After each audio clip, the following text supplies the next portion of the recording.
Hello, beautiful people. Welcome back to our channel. Some days back, the CEO of Airpace, Alan Ifechukwu Onyema, had told Nigerians, especially those on board his aircraft, that Nigerians is still beautiful, united together, and that, of course, they will still have those give examples of the United States, how they have different tribes, different diversities, still proudly calling themselves Americans. And he said that too can happen.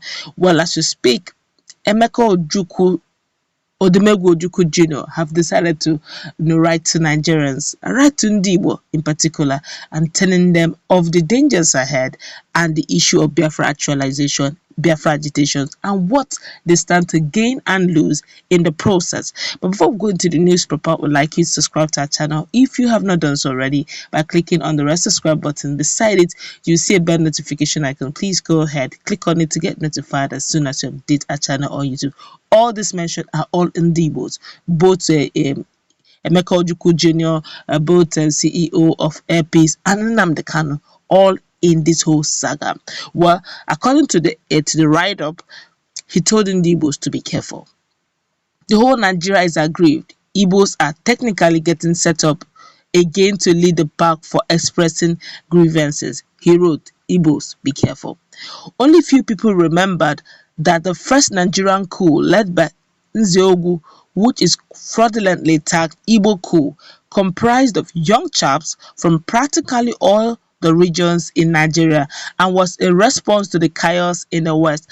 As a result of the aftermath of 1965 elections, the active participants in that chaos later aligned with the federal government to churn out deadly policies on you. Igbos, be careful. If Nigerians are really tired of this non-working structure we have run for more than a half a century, they should collectively come together and renegotiate the union. Nobody should make you the senior prefect of that agitation again. The last time you led and demanded for such restructuring, the whole nation fought against you to keep their dear Nigeria the way it is. I can bet they will do it again. I overheard some of your next door neighbors asking, why are they really protesting? Igbos, be careful. Under a renegotiated Nigeria, you are the most advantaged, he wrote. You will have the whole nation as your field to express your ingenuity. You have invested blood, personal structures, money, and spread into a project called Nigeria more than those who just mouthically pirate their love for Nigeria. While you do the whole practical of one Nigeria, most others only talk about it. Igbos, be careful. This is deep.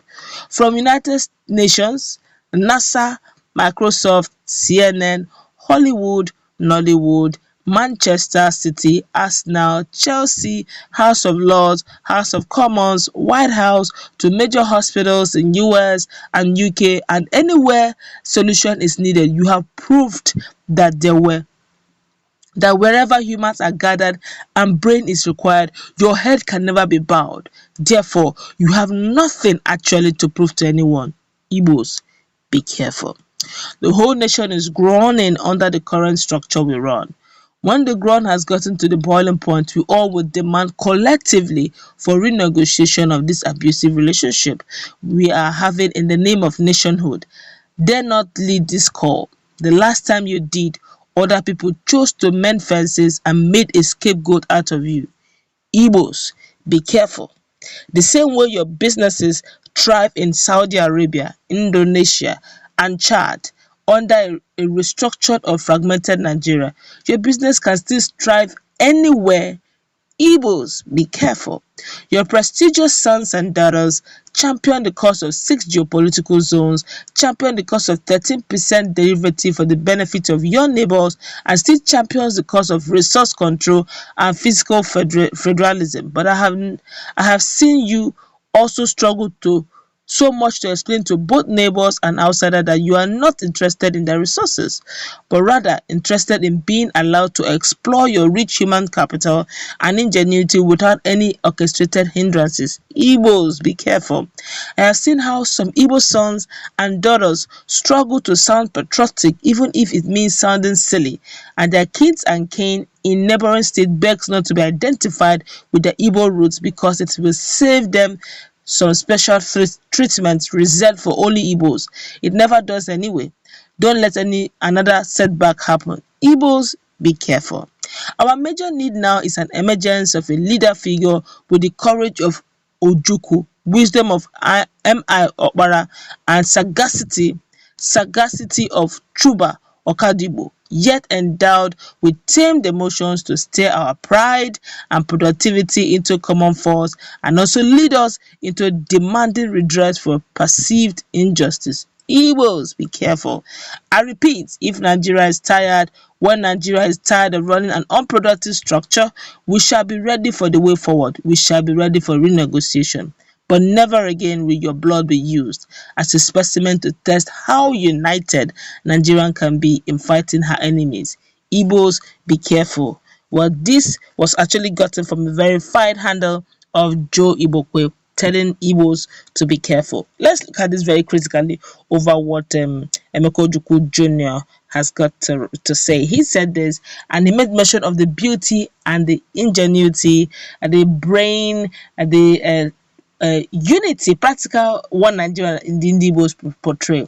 He gave examples. He said a lot of tribes, a lot of nations within Nigeria will say we are one Nigeria, one united Nigeria. But yet, when you look for their properties, majority of their structures are embedded in their region. They don't move beyond their region. If they are to leave their region, they go with scanty things. They don't keep permanent structures. They go with things that if it says let us divide, they just carry their handbag, carry probably their cows and just move on. They have nothing to lose because all their major properties are in their region. But Igbos don't think that way. The best hospitals, the best places you can think of, if an Igbo man is there, he will build it there.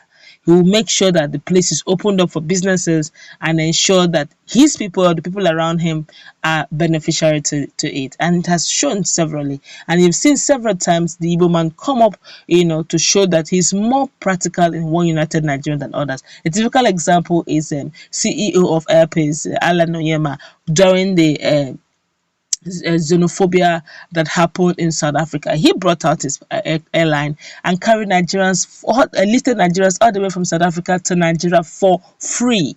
For free. He did it all. Sometimes there was a time they even had to keep his airline there. He kept on paying for those days of waiting for Nigerians to come up. Eventually they did. He was celebrated in the Senate, but it clearly shows that's an Igbo man also. We see them several. Even the issue of Nigeria, even Innocent is one of the brand name when it comes to models and all that. You still notice that he sells his wares to every Nigerian, not just in the Igbos, to every Nigerian that cares to buy. You just see that the Igbos, if you go to Alaba market in Lagos, you notice that Igbos buy and sell. That market is almost practically theirs.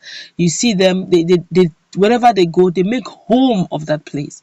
So practically speaking, if you're talking about one Nigeria, you should actually be looking at Ndigos. But he's now saying agitations, that he now looked at something that caught my attention. He said, if you are looking at those who should lead, she said the one who have courage of the father, those who have the sagacity of Okpara, and this prominent political Igbos all merged into one that will talk without getting emotional, that is also tamed. I hope it's not a little shade. Again, she's not shading Nnamdi Kanu in the process. But as we're going to wrap it up, let's meet in our comment section. What's your take on the write-up of Emeka Ojukwu Jr. being brought up again by